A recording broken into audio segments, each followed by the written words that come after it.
মানুষের মন যে এমন হতে পারে হয়তো কখনো এই প্রফেশনে না আসলে জানতেই পারতাম না। আমরা যারা হাতের কাজ করি বা এই যে চটের আসনগুলো সেলাই করি, তারা অনেকেই অনেক সময় অনেক ধরনের পোস্ট করে বা আমাদের সাথে শেয়ার করে যে তাদের সাথে এই ঘটনাগুলো ঘটেছে।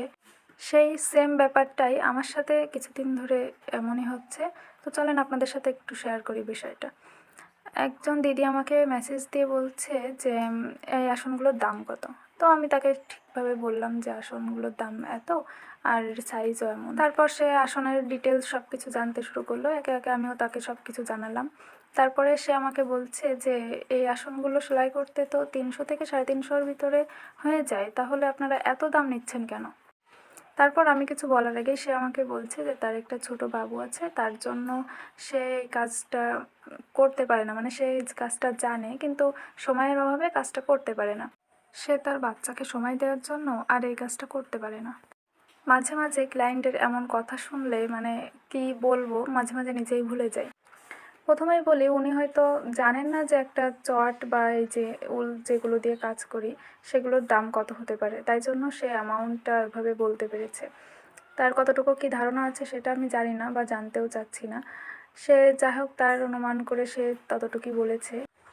একটা চটের উপরে এই বড় সম্পূর্ণ একটি আসন সেলাই করা হয় এবং সেলাই করার পরে যে চটটা যেটার উপরে আমরা সেলাই করি সেটাই দেখা যায় না। তাহলে বুঝতে হবে যে ওর ভিতরে কতটা কাজ করার পরে যে চটটাই দেখা যাচ্ছে না, উল দিয়ে কাজ করার পরে যে পুরোটাই কাজের ভিতরে থাকে।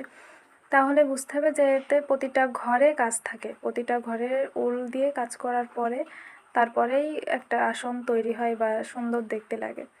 এর একটা ঘর যদি একটু কম হয় বা একটা ঘর বেশি হলে, একটা ঘর এদিক ওদিক সরে গেলে সেটাও কিন্তু একদম দেখতে খারাপ হয়ে যায়, যে পুরো শেপটাই পাল্টে যায়।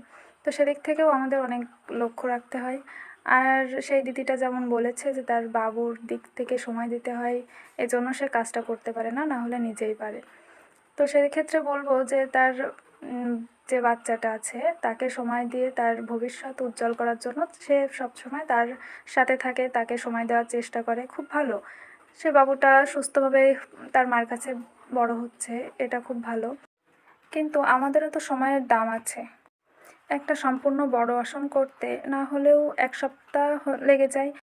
তারপরে যদি কেউ নিজের ইচ্ছা মতো ডিজাইন পছন্দ করে দেয়, সেগুলো ফোন থেকে তুলতে হয়। সব কিছু মিলিয়েই আমরা একটা বাজেটের ভিতরেই দামটা নির্ধারণ করি। হুট করে কখনোই কোনো জিনিসের দাম নির্ধারণ করা যায় না বা করতে হয়ও না। তো সেক্ষেত্রে উনি যেভাবে বললেন যে এর দাম তো এত না, এর দাম কেন এত নিচ্ছে। আমরা যারা অনেক দিন যাবত